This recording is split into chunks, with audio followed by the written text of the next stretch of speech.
This is the farmhouse where I grew up, where my father grew up, where my grandfather grew up, where my great-grandfather grew up. The main house was built in 1860. We got electricity in 1943 with the Rural Electrification Act. And now what I am doing is I'm removing the majority of the 1960 updates and reverting the era back to somewhere between 1920 and 1950. I'm going to show you each room in the order that I did them years ago. While I am no more of a carpenter or a designer than any member of my family has ever been, I'm doing it to suit me and my tastes.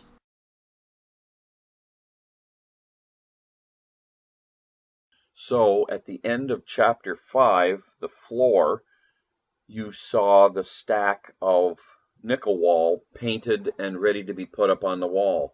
Well, here I'm going to show you exactly how I cut that and got it ready to put up on the wall, which is basically the same as we did for the living room, except I could not go out into the barn because it was the middle of winter the way I did with the walls for the living room.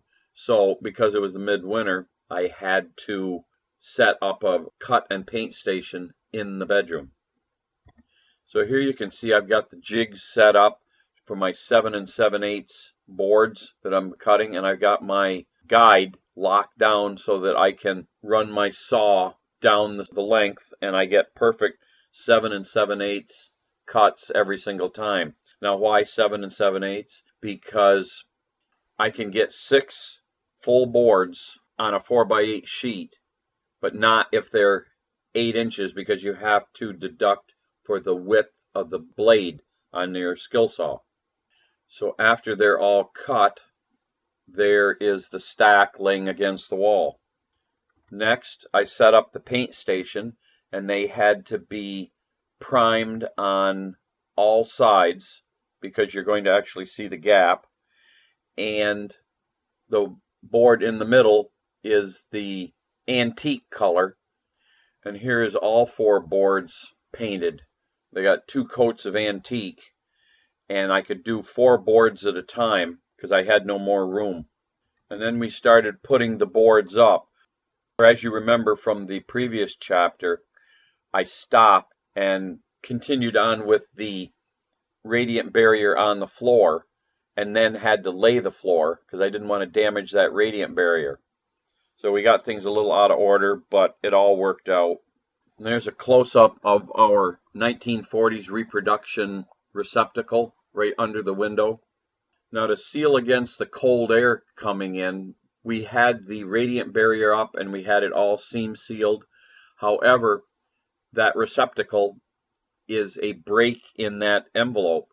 So we got the box installed, and those are the miserable white fiberglass boxes, because during the pandemic you couldn't get the blue plastic, so you had to put up with that white fiberglass. They're not a great box at all. If you can possibly avoid it, do so.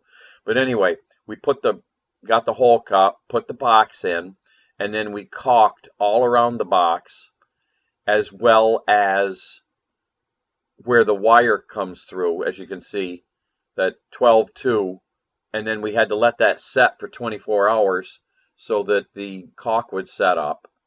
Then we could put the receptacle in the wall and the caulk wouldn't pull away. And that was the only way we could figure out to seal the area around those receptacles so that cold air wouldn't come through. And then we just worked our way up to the ceiling, and the window wall, that's the short wall in the room, was done. And then being careful to match the boards from the window wall to the long wall, that wall was done. And then turning the corner and matching the boards again, we finished off the other short wall by the doorway to the living room.